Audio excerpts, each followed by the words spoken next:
Welcome, everyone. Good afternoon. I'm Dr. Sally Blair. I'm Senior Director for Fellowship Programs here at the National Endowment for Democracy. On behalf of NED's International Forum for Democratic Studies, I'm delighted to welcome you to today's presentation, The Threat of Religious Extremism to Women's Participation in the Muslim World, featuring Radin Patel, Democracy Fellow, Farnaz Isfahani. We are delighted to have with us as a discussant Nina Shea, Director of the Hudson Institute's Center for Religious Freedom. Funded by the U.S. Congress, the Radin Patel Democracy Fellows Program hosts some of the world's most dedicated democracy activists, scholars, and journalists to conduct independent research and pursue projects here at NED.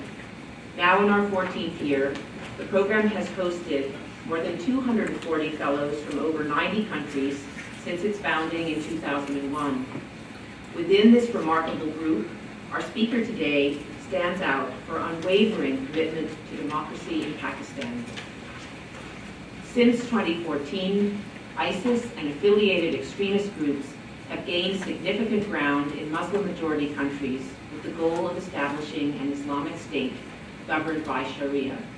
These groups have rejected all democratic principles and ideals, including equal rights for women. Women are already poorly represented in both civic and political life, often subject to medieval interpretations of the Quran and Hadith. ISIS and other extremist groups such as the Taliban and Al-Qaeda aim to widen the gender gap, and they are effectively subverting recent gains and turning the Muslim women's rights agenda on its head. Yet these movements continue to attract support from an increasing number of Muslim women, including those based in the West. In her presentation, Farnaz Isfahani will analyze how ISIS has managed to gain influence among Muslim women, assess the implications for women's participation in all aspects of life, and offer recommendations for creating a counter-narrative to combat the appeal of religious extremism. Farnaz Isfahani has been a leading voice for women and religious minorities in Pakistan for the past 25 years, first as a journalist, then as a member of Pakistan's National Assembly, and most recently as a scholar based in the United States. An advocate of Pakistan's return to democracy during the military regime of Pervez Musharraf, she served as a spokesperson and international media coordinator for the Pakistan People's Party, working alongside the late Benazir Bhutto. During her tenure in Parliament from 2008 to 2012, she was a member of the Human Rights Committee and the Women's Parliamentary Caucus. In 2012, she was listed among Foreign Policy magazine's top 100 global thinkers, as well as Newsweek Pakistan's top 100 women who matter. She is author of the forthcoming book, Purifying the Land of the Pure, Pakistan's Religious Minorities. Ms. Nina Shea joined the Hudson Institute as a senior fellow in November 2006, where she directs the Center for Religious Freedom. She was appointed by the U.S. House of Representatives to serve 7 terms as a commissioner on the U.S. Commission on International Religious Freedom from 1999 to 2012. During the Soviet era, her first client before the UN was the Soviet Nobel Peace Laureate Andrei Sakharov, and since then, she has been appointed as a U.S. delegate to the UN's main human rights body by both Republican and Democratic administrations. She has authored and or edited 4 widely acclaimed reports on Saudi state educational materials that promote extremist views, and in 2011, she had an opportunity to travel to Saudi Arabia and speak directly about her findings with the Ministers of Education, Justice, and Islamic Affairs. We will now turn the floor over to Farnaz, who will speak for approximately 25 minutes, followed by Nina for about 10 minutes or so. For those of you on Twitter, you can follow this presentation and contribute to the conversation by using the hashtag NEDEvents, or by following the forum @ThinkDemocracy and the endowment @NEDemocracy. If you have not already done so, please take a moment to silence your cell phones. And finally, let me take this opportunity to thank the many staff members involved with the event, most especially Research Associate Ai Han Yu Cho, who has offered vital assistance to the Fellowship Project and today's presentation. Aranas.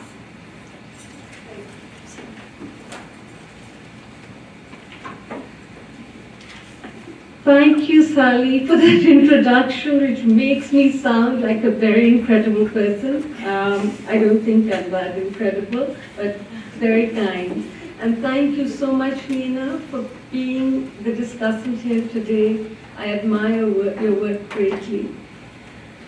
Just to start off, this week is a very important week because this week connotes the 1-year anniversary of ISIS as a caliphate. So I stand with you today after 4 months' work so far here at NED. And it seems that in this 1 year, what we have seen in front of us, what we have seen developing, has been extremely negative and worrying. And have we really, in the West, in the Muslim world, come up with any solutions? I don't see many. And all I offer here today is my humble, small take in what I feel Muslim women can do, working together to fight this very, very debilitating terrorist group and country now. During my stay here at NED, I've looked at the impact of Islamist extremism on women's participation in the Muslim world. The Reagan for Self Fellowship has provided an opportunity to learn, share, and contribute. I'm grateful for the mentorship provided by Carl Gershman, Mark Plattner, Sally Blair, and Xerxes Spencer. My research associate, Ihan Yuchuk, was a constant collaborator, as was every other member of the Reagan for Self Democracy program. I'm so grateful to all of you. I would also like to add a special thank you to Chris Walker for his intellectual guidance throughout my stay here. I speak here today as someone brought up in the Muslim tradition who has grown up recognizing that there are multiple interpretations of the Islamic faith. Universally acknowledged human rights and pluralism must be acknowledged by Muslims if Muslims are to successfully battle extremist ideology and actions. My presentation today will be broken down into 4 parts. Women's participation in the Muslim world, both positive and negative, how ISIS gained influence focusing particularly on women, the implication of ISIS's rise on women's participation, and a call to action and list of recommendations for how Muslim women can respond to and launch a concerted counter-narrative movement within an Islamic framework or outside of it. Islamists and traditionalist Muslims have questioned the Western ideal of full and equal participation of women in public, especially political life. According to the Islamist worldview, the role of women is clearly defined in the Quran and elaborated further in Hadith and tradition. This definition does not embrace the notion that women have the right to an equal say in all matters that have an impact on their lives.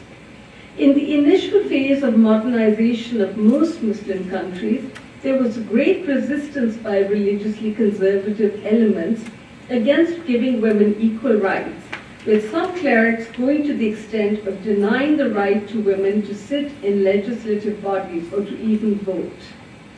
Over time, most major Islamist groups embraced the idea of democracy, at least as a means of acquiring power through mobilization of popular support. The objective of acquiring such power for them, however, remains to establish an Islamic state. The rise of Islamist extremist groups has changed the nature of women's rights activism. Women are now part of Islamist groups like ISIS, ostensibly to advance what they consider Islamic objectives. Based on my own research and experience, I have concluded that Muslim women political activists fall into 2 categories. The first one is what I term positive participation, and the second, what I term negative participation. Positive participation is by women who aspire to democratic ideals of equality and parity in all fields of life and within the social fabric of their societies. These women Democrats seek to secure rights for women as equals in society. They are being confronted increasingly by Islamists who seek political participation with the purpose of reinforcing extremist norms. I examine the political participation encouraged by Islamist extremists as negative participation, participation of women in public life with the express purpose of denying women a larger role. Women are part of Islamist groups and organizations from Muslim Brotherhood and Jamaat-e-Islami who have embraced electoral politics, and Al-Qaeda and the Islamic State who have chosen the path of terrorism. There are also a number of women's Islamist social conservative movements that work with, but are not necessarily part of, the Islamist political groups.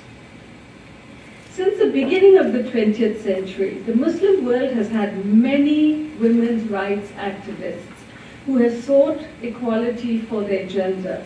Some have entered the world of politics, and some have risen to high public office.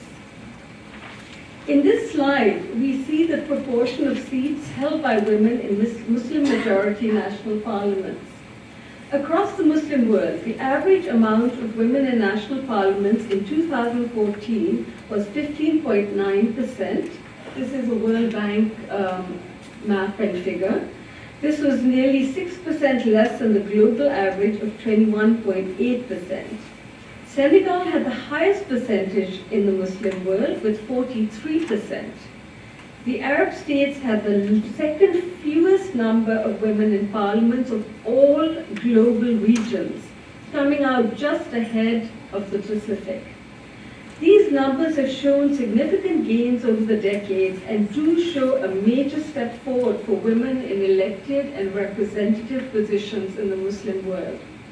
Women's participation in national parliaments is a manifestation of positive participation, but it does not always reflect a woman's stand in society. Here you see my former leader and boss, Benazir Bhutto, who was the first elected woman elected prime minister in the Muslim world, along with Tansu Çiller, who was the first woman elected prime minister in Turkey. So several women have been elected to high office in the Muslim world. Turkey, Pakistan, and Bangladesh have had Muslim women prime ministers, while Indonesia elected a woman president. Noticeably, all major Muslim women political figures have emerged from the non-Arab world. Turkey's Tansu Çiller and Pakistan's Benazir Bhutto were also active in international diplomacy. These elected women leaders offer role models for positive participation for Muslim women. Zainab Balgura, I'm proud to say, was also a former Reagan Fellow, who went on to become Foreign Minister of Sierra Leone and is currently the UN Special Representative on Sexual Violence in Conflict. She's recently come out with a report on what ISIS has been doing to women, the crimes against religious minorities, so the women, Christian women, Yazidi women, Shia women, and other aspects of the brutality towards women by ISIS. Civil society leadership. One of my personal favorites, Zaina Anwar, of Sisters in Islam. She was one of the founders of Sisters in Islam. It's a Malaysia-based feminist group that lobbies for justice, freedom, and equality for women within the framework of Islam and the words of the Quran. Positive participation in civil society, like you see of Zaina Anwar, they've attempted to question traditional male domination in Muslim society through reinterpretation of Islamic texts. For example, Zaina argues that, quote, there is no divine right to beat us or to have 4 wives, and calls for an Islamic feminism, so working within. Now we have Farhat Hashmi, a Pakistani-Canadian, I would call her a religious teacher maybe, because there are no clerics in Islam. There's no clerical role for women as clerics. Some conservative Islamic women's groups seek to find a middle ground between contemporary Western ideals of full equality for women and the traditional view of women as subservient to men. They approach Islamic religious texts as having shared obligations and rights for all believers and separate obligations for men and women. In the view of Canadian Pakistani Farhat Hashmi, women are obligated to wear hijab and remain chaste, but they have a right to participate in all spheres of life separately from men. And this is what I call separate but equal. Now we go into the more depressing aspects of negative participation. The topic of my work here at NED has become more urgent because of the emphasis on women's recruitment by ISIS, which is the most brutal and extreme of Islamist extremist groups. In her article, When Women Become Terrorists, Professor Jane Huckabee pointed out the challenge of Islamist women's negative participation in public life. While the group, ISIS, oppresses many women, many also flock to its ranks, she wrote. Roughly 10% of its Western recruits are female, often lured by their peers through social media and instant messaging. The percentage is much higher in France. An estimated 63 of the 350 French nationals believed to be with the group are women, or just under 20%. According to Huckabee, despite stereotypes about their domesticity and passivity, women are drawn to groups like the Islamic State by many of the same forces as men: adventure, inequality, alienation, and the pull of the cause. This family, this just happened last week in fact, headed by three sisters of Pakistani origin, left the UK, they're British citizens, and traveled to join ISIS recently. They left their husbands behind but took their children. I think this is very classic though. Wouldn't you all leave your husbands and take your children? I think all women, not just Muslim women, would want to do this. They left their husbands behind but took their children. This conveys a sense of finality.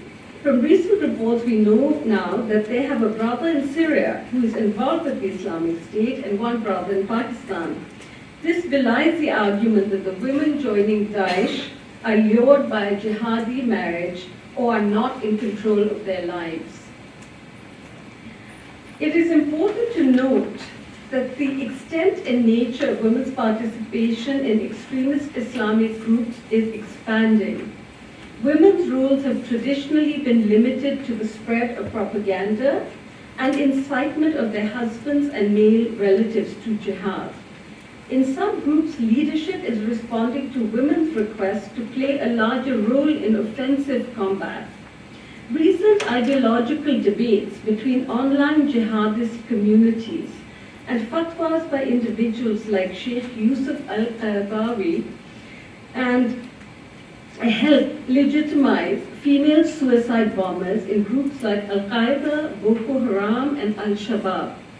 From 1985 to 2010, female operatives committed over 257 suicide bombings.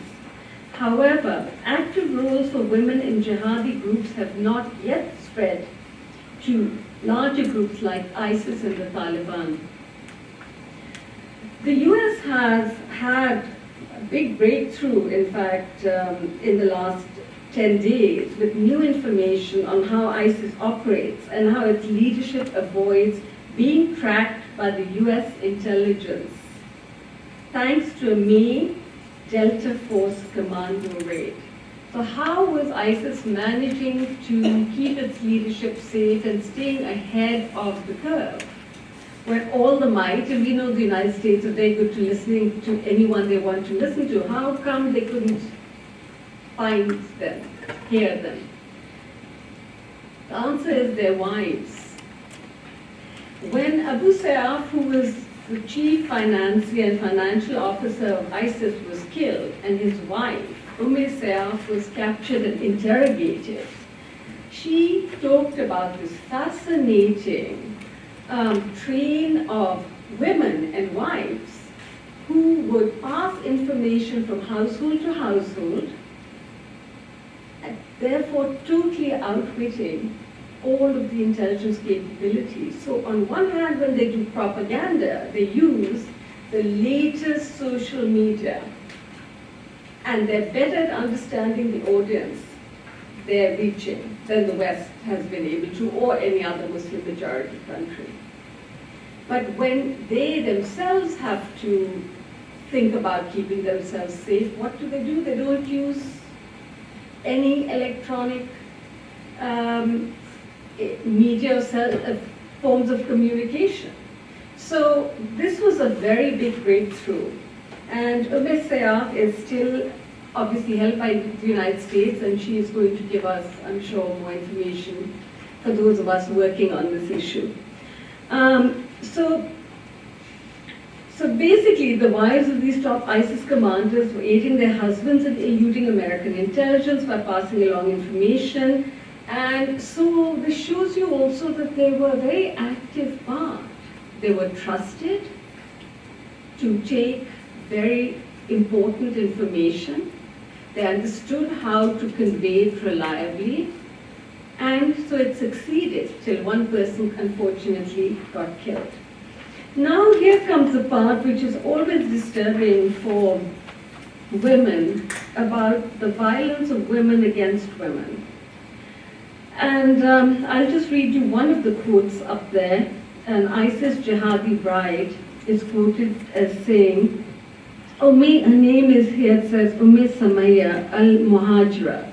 And the term Muhajira is used for the women who are not Arab, who have not come from Syria or Iraq, who have come from outside, whether they're Bangladeshi or from the UK or France. So that's how you know who they are. Argues, taking slaves like the Yazidi women through war is a great prophetic sunnah teaching of the Prophet Muhammad, peace be upon him, containing many divine wisdoms and religious benefits.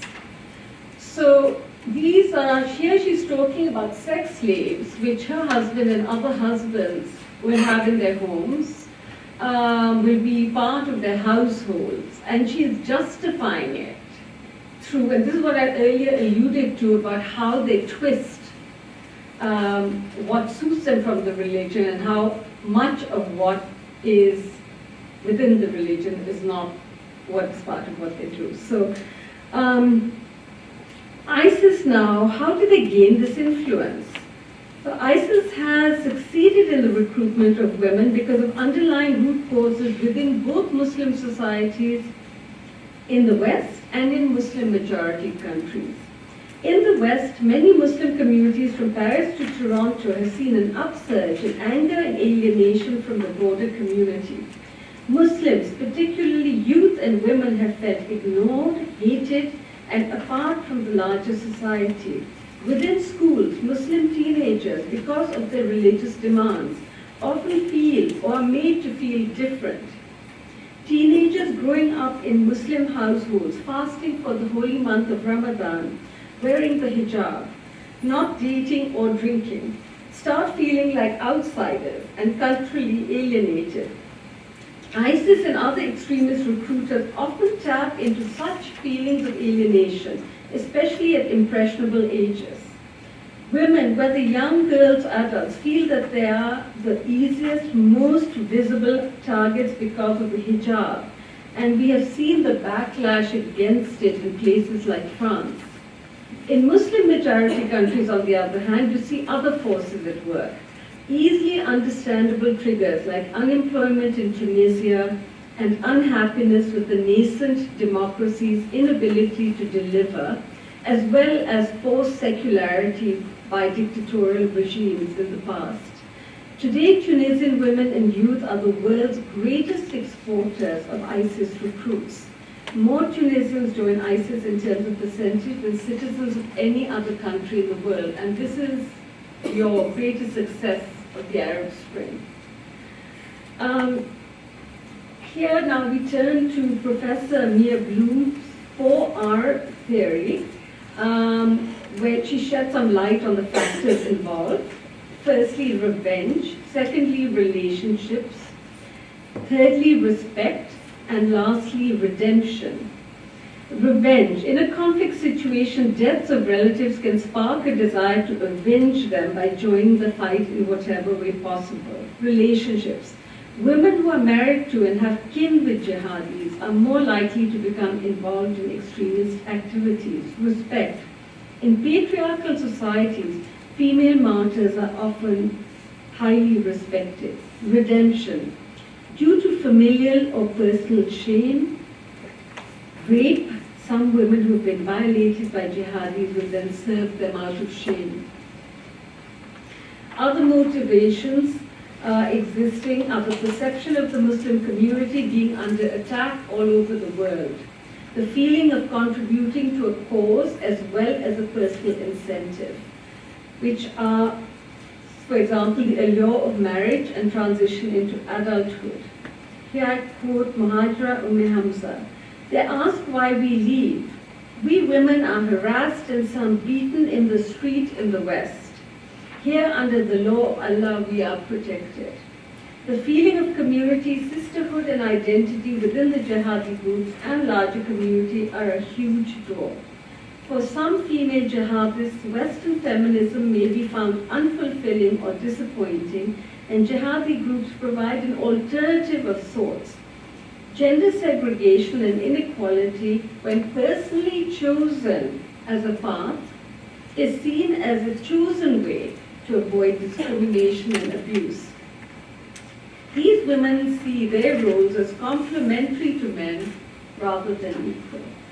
I'll quickly now, what people have probably read something about or seen are the recruitment tactics, both the social media and the print media, which is where I feel the entire world has not understood its audience in trying to prevent young women specifically from going and joining these groups, and we really need to start working on it soon. The recruitment tactics of the Islamic State have also been groundbreaking in its very successful use of social media. From Facebook pages to Twitter and Tumblr accounts such as Neb and Bird of Jannah, the outreach has had an enormous impact on women all over the world, particularly in the MENA region and the West. On Ask FM, for example, Binte Noor has been very popular. Magazines, letters, and stories by women wanting to join active jihad and mothers' proud remembrances of martyred sons have all been utilized in the Al-Qaeda-affiliated Al-Shamika and in Tayyabiyah, which is linked to Hizb ut-Tahrir. The ISIS magazine, The Beak, in a recent issue, featured a message from the wife of the Paris supermarket gunman, advising women to study religion and support their jihadi husbands. This feeling of a community of believers, a group of acceptance, a social experience are all available in this online world of jihadi women. Okay, here we look at what the negative participation fostered by the Islamist extremists, how it impacts women's lives in different ways. What are the threats? So, unlike Al-Qaeda, ISIS or Daesh do not just want to eliminate Western allies in the region and attack Western systems. They have already put down the foundations of a state alongside the old state. The imposition of Sharia has begun in the regions they control. A barbaric form of warfare and control which puts all women and women belonging to minority religious groups like Yazidis, Shias, and Christians in particular at greater risk of death or debasement. Ravina Shamsdasani of the UN has said, quote, educated professional women, particularly women who run as candidates in elections for public office, seem to be particularly at risk. The revival of the slave trade, which Meena will talk about, from areas conquered by ISIS has increased the physical and sexually violent crimes against female children and women. So now we come towards the wrapping this up, the global threat. Why is ISIS such a challenge to the West and to Muslim countries? Well, the Muslim world is one of the youngest populations. There's a very large Muslim population in the West. The International Center for the Study of Radicalization in London has said the numbers of foreigners fighting in Syria and Iraq topped 20,000 by January this year, with nearly a fifth of them from Western Europe. Education. Curricula in these countries teaches skewed versions of history. So Muslim grievance, the Islamic State, the view on non-Muslim minorities and also on Muslim minorities. Employment, the lack of proper education leading to high unemployment. So the need for the West and Muslim majority countries, and in fact the world is, ISIS and affiliated extremist groups have to be brought under some kind of check quickly.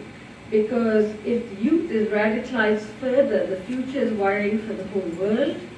The skewed version of history is leading to greater and greater levels of alienation and anger. The killing, exploitation, genocide of minority populations in these regions, once those populations are dead and gone, and their ancient manuscripts are burnt, and their monasteries are demolished, they are gone, that civilization is dead. In one short year, we have seen a devastation. We cannot allow this to continue. So, and finally, terrorism and violence. So here we come to recommendations for creating a counter-narrative. The rise of ISIS has rolled back gains women made under secular governments like in Iraq and Syria, whatever other problems they had. Like dictators, authoritarian dictators, etc. Another consequence of women's negative participation is a tendency, even in the West, to describe modernist Muslim women as somehow unrepresentative, though they are as much part of Muslim societies as conservative women. I look around this room and I see many, many, many smart, educated Muslim women who are neither consulted nor made part and parcel of the process, whether in the United States or anywhere else, to be part of this conversation as how to counteract what is going on. Because unless you look a certain way, you are not, even in the West, considered Muslim enough. So that's a battle that we're facing not just within the terrorists and the extremists, that's a problem we're facing from the societies at large. So I see my role as helping to develop a counter-narrative with a wide range of Muslim women and also to enhance the appeal of positive participation. So developing a counter-narrative, how do you do that? Rebut the culture of Muslim grievance, highlight the achievement of women as men's equals, highlight democracy and human rights, cite examples from Muslim experience to show compatibility of Islam and modernity. So to successfully create and launch a united counter-narrative, one needs to examine the weaknesses and failings of those used by the Western governments so far. The United States State Department has had to retool its entire effort. The previous counterterrorism program was scrapped a couple of weeks ago after being deemed offensive to Muslims and making assumptions which were not based in fact. There's a new effort in Europe. Just on Monday, the counterpart of Interpol, which is Europol, has launched a continent-wide cybercrime unit to combat social media accounts promoting jihadist propaganda, particularly those of the Islamic State. But they started on Monday. I mean, isn't this a little alarming? So again, I'm so grateful to Ned for having given me the last 4 months to work on something which it seems that these governments haven't got around to yet. Finally, in some European countries, the headscarf ban has increased feelings of isolation and alienation. Such laws prevent all citizens from feeling equal and respected as part of the polity. Lawmakers must be respectful of all non-violent citizens. This ban has also impeded Muslim women who choose to wear a headscarf from participating in politics in several European countries today. This is a self-defeating initiative, increasing feelings of isolation and making participation in another state structure more appealing. If you have no place in the country of my birth, I'm not allowed to even participate. I'm beaten up on the street, my hijab is pulled off.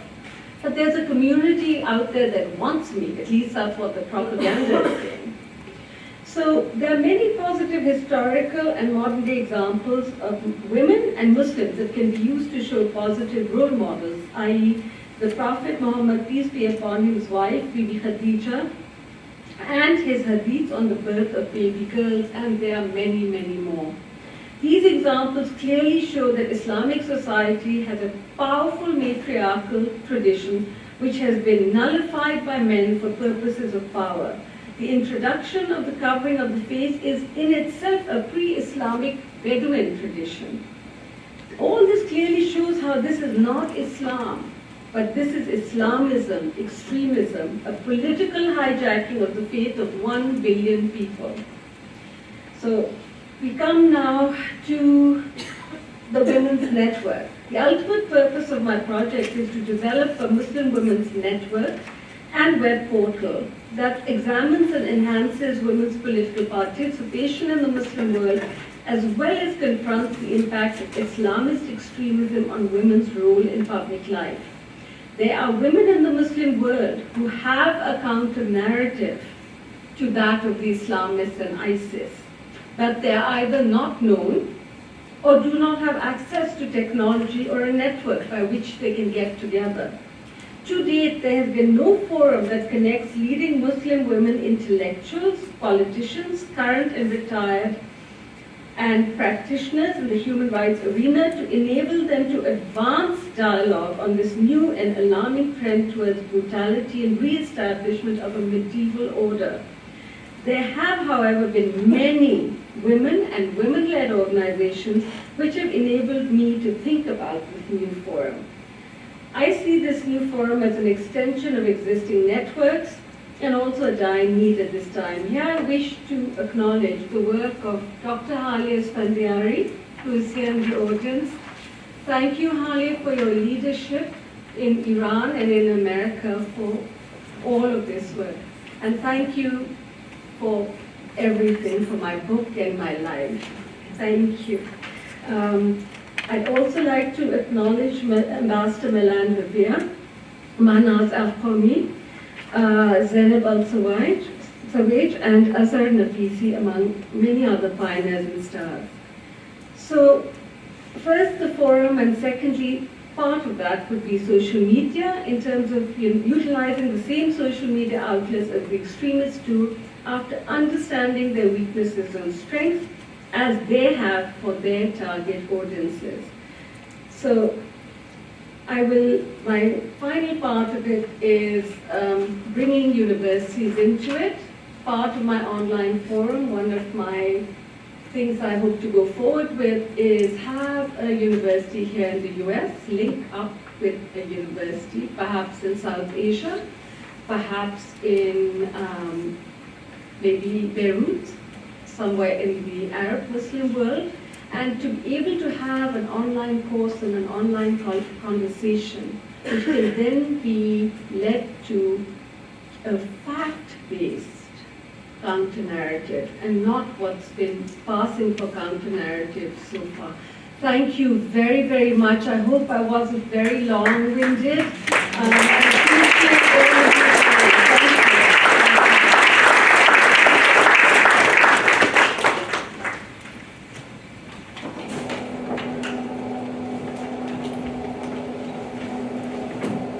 Thank you, Faranaz.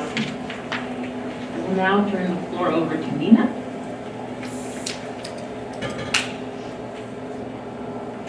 Good afternoon. Thank you very much. It's a real honor for me to be here and to be following Farah in her exciting scholarship and her just incredible ideas for going forward.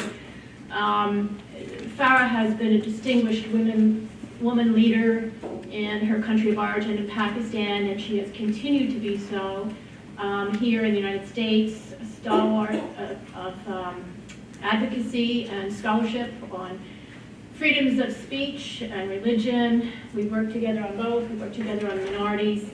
I also work with her, have the privilege of working with her husband, Hussein Haqqani, at Hudson Institute.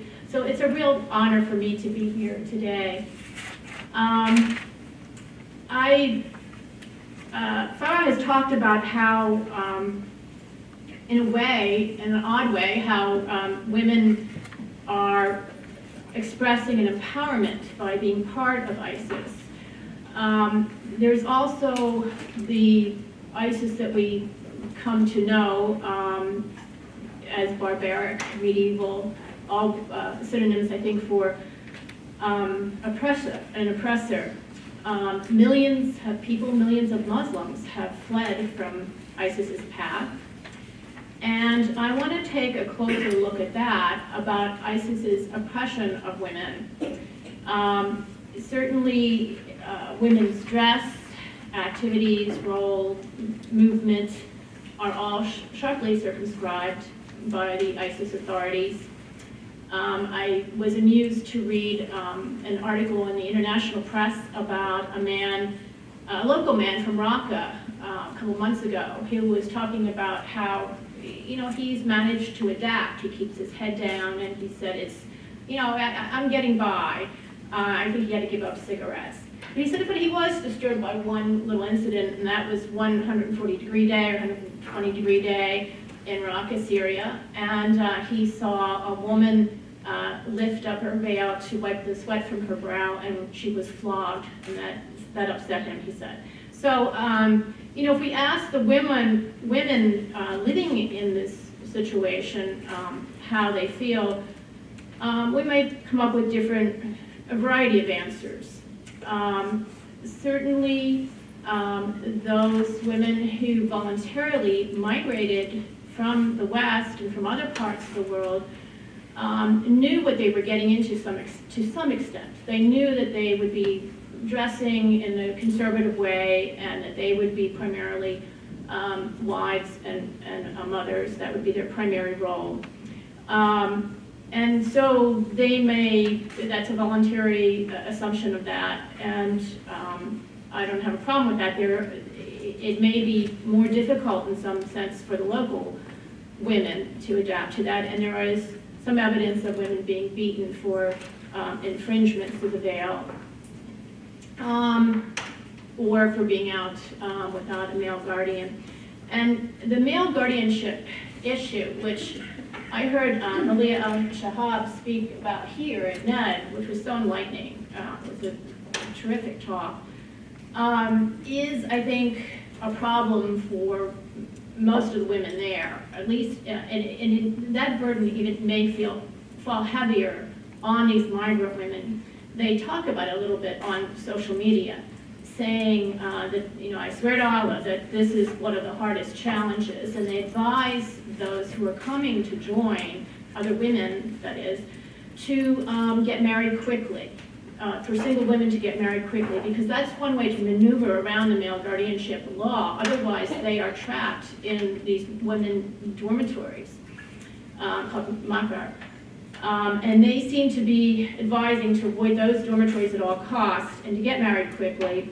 It hits them a little harder than the local women because they don't have any family members, male family members. So they really need to be married. And so they do that, and they talk about how get your friends, they advise each other, get your friends to arrange a marriage for you, so you don't leave it up to the state to do it.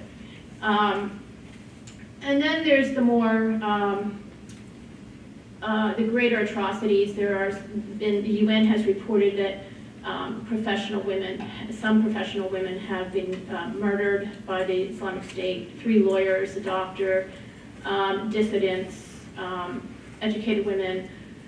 And these are usually because they dissent in some way. Maybe they were associated with the prior government, but also maybe because they refused to wear the veil in the operating room, or they refused to treat the male fighters, and so they were put to death.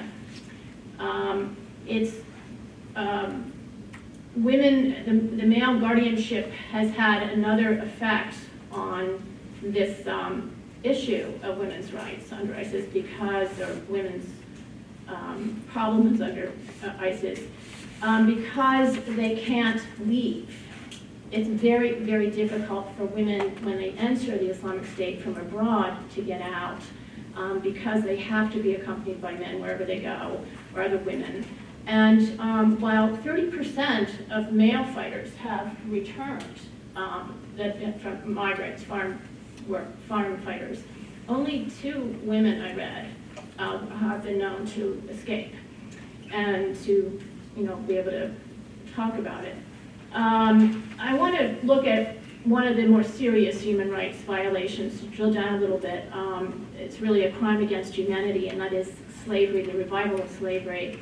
And we were reminded of that again, as Farah said, with the U.S. military capturing and killing Abu Sayyaf, this high-level ISIS commander in Syria, just last month, and his wife was taken captive and is now in prison in Iraq, where she's from. And the stories also mentioned, almost as an aside, and they freed their young Yazidi girl slave. So the Abu Sayyafs had a slave. There are estimates that range from maybe 200, 300 to 3,000 slaves. Most of these are Yazidis. That is a religion that predates Christianity, predates Islam. It's a spin-off of Zoroastrianism and has elements of Sunni Islam. These Yazidis were mostly taken. They bore the brunt of these attacks when ISIS came into the Nineveh plain last summer. And that's when many of their men were killed. They were in Sinjar Mountain. We all read about that in the press, starving, dying of thirst. And they were, many of them were rescued, but the observers think that about 3,000 girls and women were taken captive. And less than 20 of them have escaped or been rescued so far, and 3 of those committed suicide afterwards. One of the first word we had of this was a UN report on the protection of civilians in armed conflict in Iraq. It was issued last September. And it says that in this report, the UN report, on August 3rd, that's last year, ISIL herded approximately 450 to 500 women and girls to the citadel of Tal Afar and Nineveh, where 2 days later, 150 unmarried girls and women, predominantly from the Yazidi and Christian communities, were reportedly transferred to Syria, either to be given to ISIL fighters as a reward or to be sold as sex slaves. And then it says that by the end of August, up to 2,500 civilians, predominantly women and children, but also some men were taken captive, and that they had been, the teenage children were being sexually assaulted by the fighters, and that ISIL had taken groups of the children away on a daily basis to unknown locations. They also recounted how women and children who refused to convert were being allotted to ISIL fighters who were being trafficked as slaves in markets in Mosul and Raqqa, Syria. Married women who converted were told by ISIL that their previous marriages were not recognized in Islamic law, and that they, as well as unmarried women who converted, would be given to ISIL fighters as wives. We have in their own works, descriptions of their experiences. La Repubblica, the Italian journal, was able to telephone one of the girls, a 17-year-old Yazidi girl. She had a cell phone.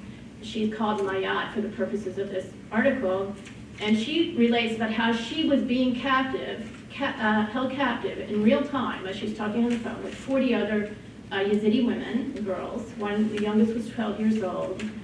And she said that, the younger ones, some of them will no longer say a word. She talked about how they were sexually abused daily. They treat us, quote, they treat us as if we are their slaves. The men hit us and threaten us when we try to resist.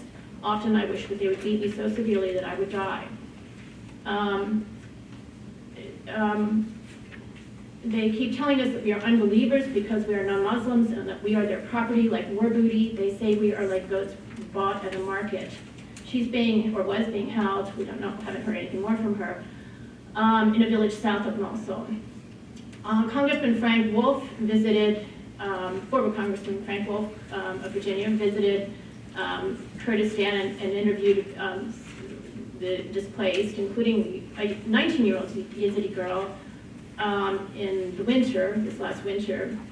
And this teenager told Mr. Wolf that she was captured by the Islamic State near Sinjar and was held in Mosul with 700 other girls, and that one of the kidnapped girls was a 7-month-old child.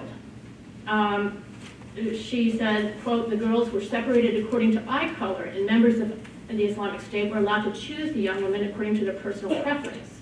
The leftover girls were then, quote, separated into pretty and ugly groups, with those deemed most beautiful transported elsewhere. She was then forced to marry a Muslim man, and she managed eventually to escape.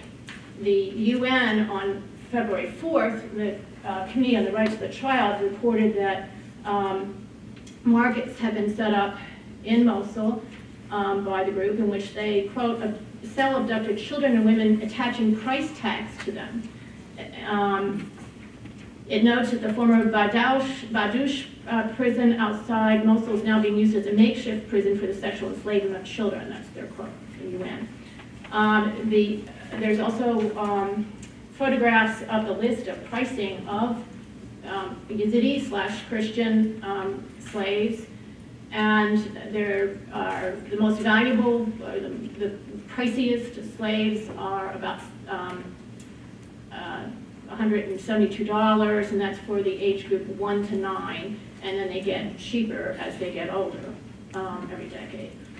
The KRG, the Kurdish government Women's Affairs Authority, was interviewed by the Daily Beast, and she was crying as she was being interviewed, choking back tears, saying that as she was being debriefed by these Yazidi women who managed to escape, she said ISIS went so far as to force the local beauticians to come in and dress them up, putting makeup on them, telling them to instruct the women to be submissive to their new husbands. And some were as young as 14. The women were told her that many of these men hail from Chechnya and that they recognized them by their accents. But they also identified British and Dutch nationals among the men. In the marketplaces, the women who escaped noted that the men who were buying them were local youths, and that they were basically given these opportunities to buy slaves by the Islamic State as an inducement for them to become fighters for them. After this information, these interviews hit the press, there was this international uproar back in September, October, and ISIS came out with a pamphlet on the rules regarding female slaves. And this was published in October, November 2014 and by their Al-Himma library. And it was presented in Q&A form, and they talked, in it asks, is it permissible to buy or sell or give as a gift female captives and slaves? And the answer is yes, because they are merely property which can be disposed of. They talk about how it's permissible to have sex slaves from all unbelievers, whether you're Christian or Jew or polytheists, but not apostates. So it gets into that kind of detail. It's permissible to have intercourse. Is it permissible to have intercourse with a female slave who has not reached puberty? The answer is yes. And, you know, what should a female slave wear? The answer is she doesn't have to cover her head and neck and feet. Then Dabiq, the glossy English language propaganda magazine of ISIS, also came out with rules for fighters about slavery, and around the same time, and it's aptly titled Revival of Slavery. And I say aptly because the whole world, every government, as a matter of governmental law and policy, has abolished slavery. You know, many of our countries, this country, other countries have had slavery legalized. But basically, it's been, for most countries, at least a half a century since it's been legal. So this is a revival, and it's a very dangerous one.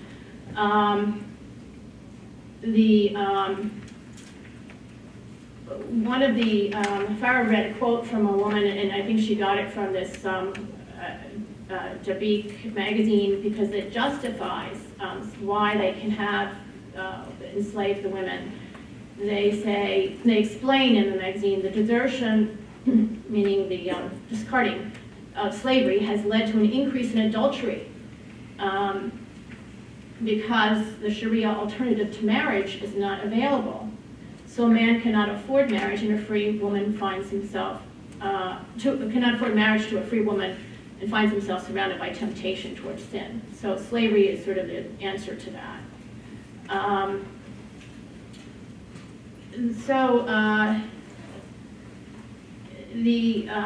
What do the women of ISIS then think about all this? Well, we don't quite know. It is a totalitarian society. But we do know that there are brothels run by ISIS itself, the state itself, and the people who administer those are women, the Concept Brigades. And there are British nationals in charge of those brothels. The women who have tweeted and gone on social media, I have not seen too much. I think you had a quote, but about actually justifying it. But there is a lot of approval expressed on extreme violence on these Twitter accounts. Things like 9/11 was the happiest day of my life. Hopefully more to come. The same thing is said about the French market and the Charlie Hebdo and the Australian cafe attacks. Another one says, so many beheadings at the same time. This video is beautiful. The best thing a man can do is jihad. Jihad is the most excellent form of worship. And by means of this, the Muslim can reach the highest. And so there is these statements. It's hard to know whether this is propaganda, whether this is a desensitization process in play. So it's really hard to know what they really think. It is a totalitarian system. And I'll just wrap up. I'm out of time. But Haile Esfandiari has written a piece in the Wall Street Journal saying that this is an aspect, this outrageous attack against women has received very little comment by governments and by basically the world. And there's a lot of expose about ISIS and its effects of destabilizing and threat to security and whatnot. Its barbarity towards women has really not been taken very seriously. So thank you for this opportunity.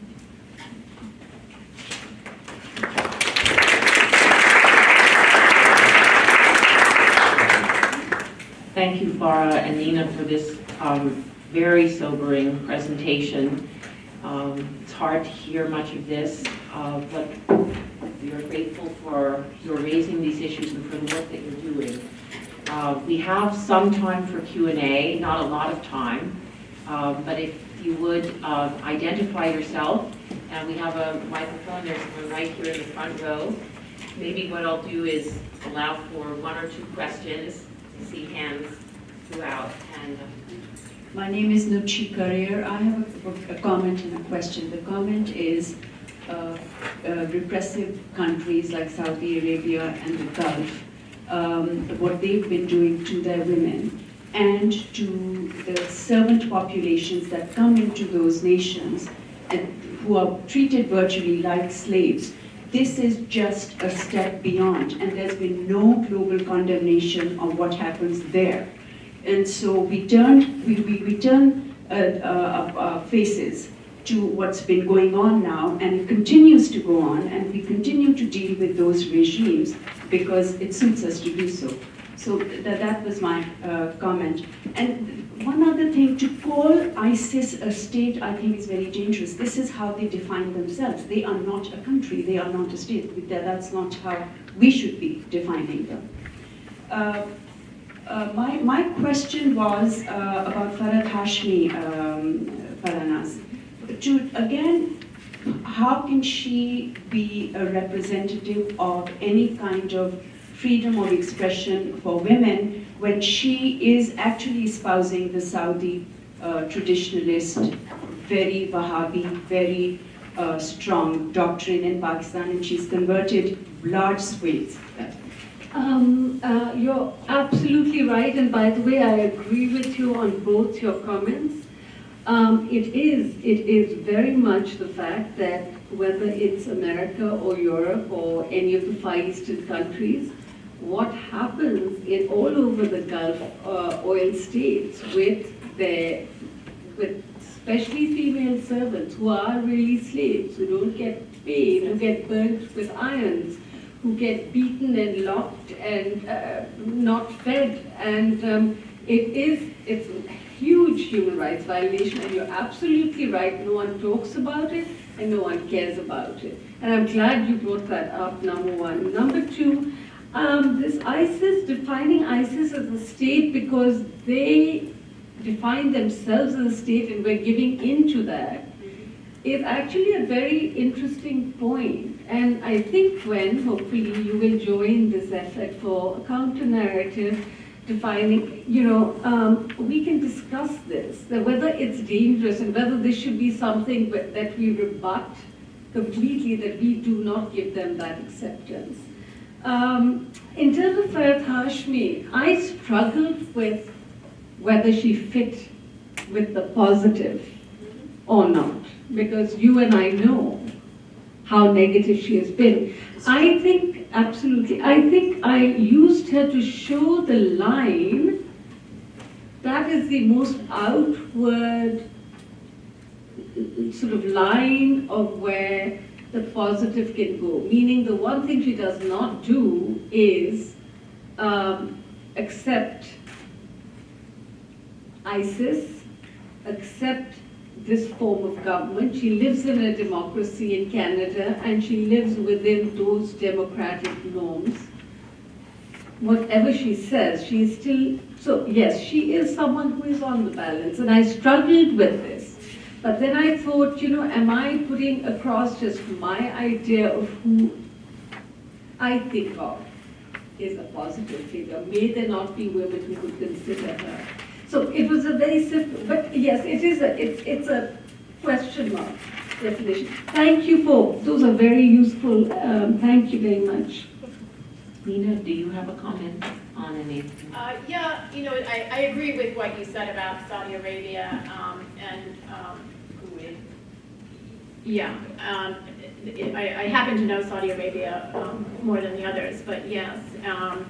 However, I do want to point out, and far be it from me, I don't want to defend Saudi Arabia, far be it for me to do that, but this seems to rank an even worse scale of horror because it is regulated, it's sanctioned by law, by their policies, their pamphlets that they're publishing and statements that they're putting out, but this is quite open. It's not a crime. It's not even a crime that happens with the government's, with impunity. It's actually lawful. And so I think that is, it's really in its own class by itself. Thank you, Nina. I'm going to take several questions from the audience because we are running short of time and we'd like to hear from you. This gentleman here in the middle. Hi, my name is Mihai Pătrun. I'm with the Center for Transatlantic Relations, Johns Hopkins University. Thank you very much for this interesting introduction. You mentioned a couple of female high officials in Turkey, Pakistan, and as you mentioned, there are none in the Arab world. But in the same time, in the Arab world, we have women who are in the second year, like in Iran, the spokesperson of the foreign ministry. United Arab Emirates has for several years a minister, Sheikh Al-Lubna. The former first ladies in Egypt, Tunisia, even Gaddafi heavily promoted his daughter. What do you think it's missing for, in these cases, in the Arab world, for the women to take a step forward and actually become prime ministers? Because in some countries, according to the law, they cannot become queens or presidents. They cannot. But in terms of prime ministers, even be more influential when it comes to politics. Firstly, you threw first ladies in there, along with women prime ministers, which I think is a little, you're mixing maybe apples and oranges, because the first lady just happens to be a woman that this male politician married at some point in his life. I mean, there are some phenomenal, you look at Eleanor Roosevelt, I would think there are many other examples. There's some phenomenal women who've done phenomenal work in the Arab world and out of it. But the problem we come to with this is actually democracy.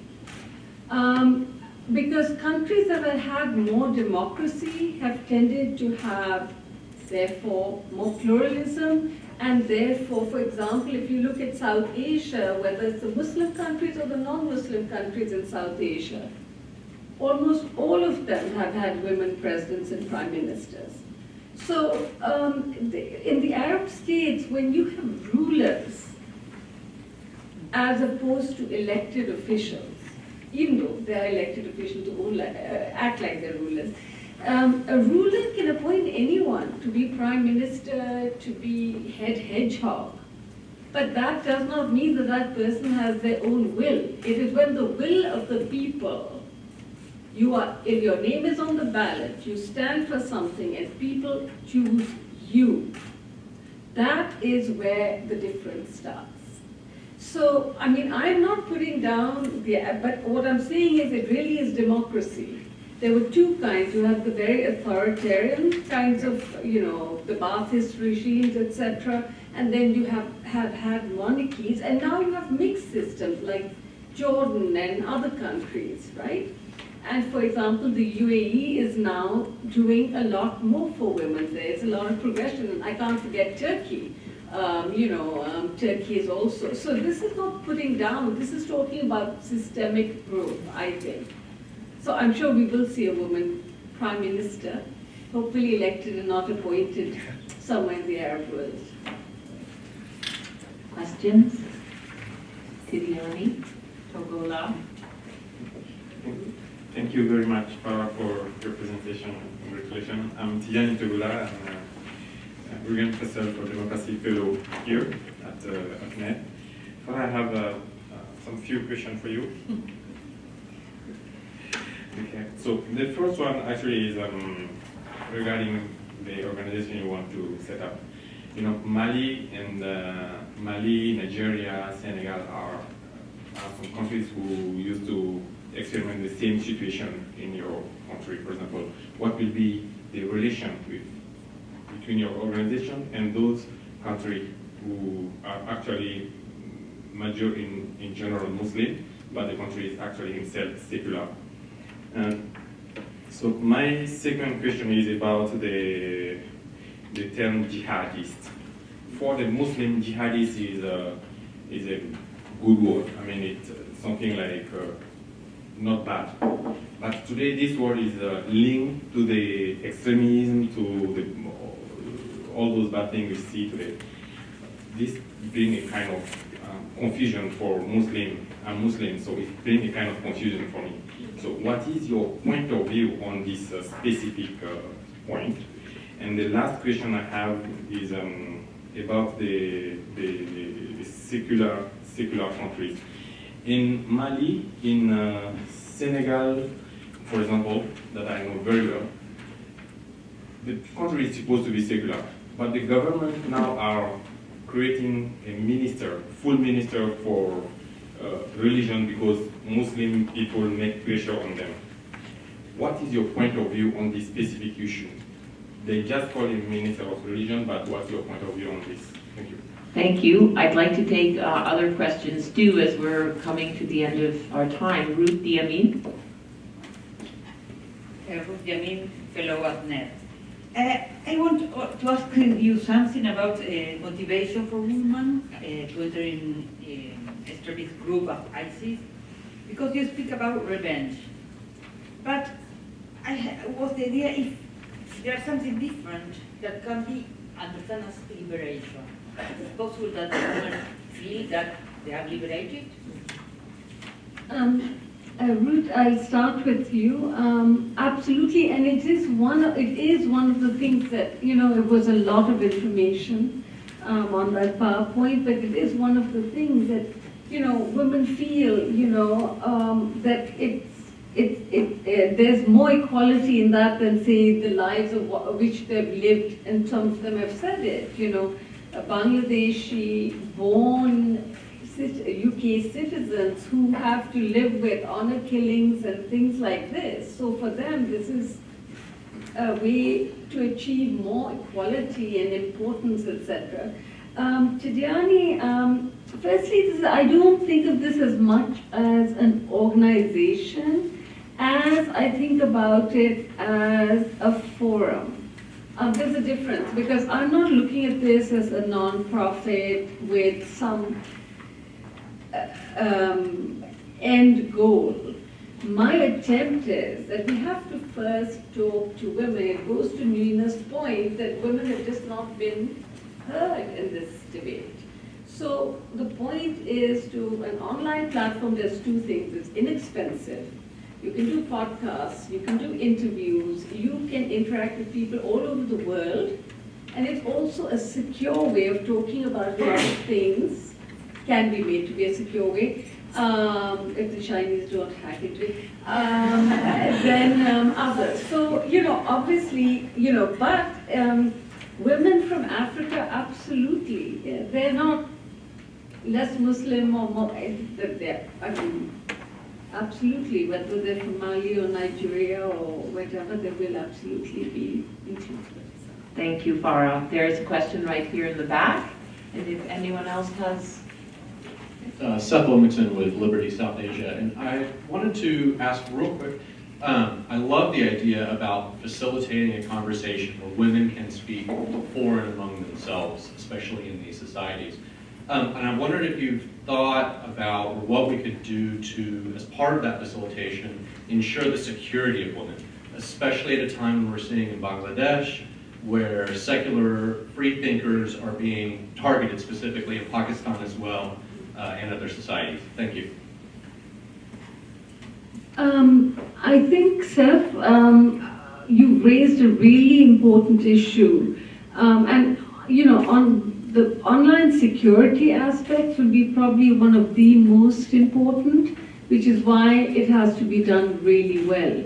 But there's a lot more security in being online and using a name that maybe the administrator knows is not perhaps your real name, but as opposed to having a conference in a city and things like that, because now those countries, when you even apply for visas and you say you're going somewhere for a conference on a certain topic, even that starts opening all kinds of issues. So, and also to reach young people, the majority listening, hearing these ages, to reach young people, I know that I spend, even though I'm certainly not a young person anymore, but I spend most of my time when I'm not working on social media, because that's where life is now.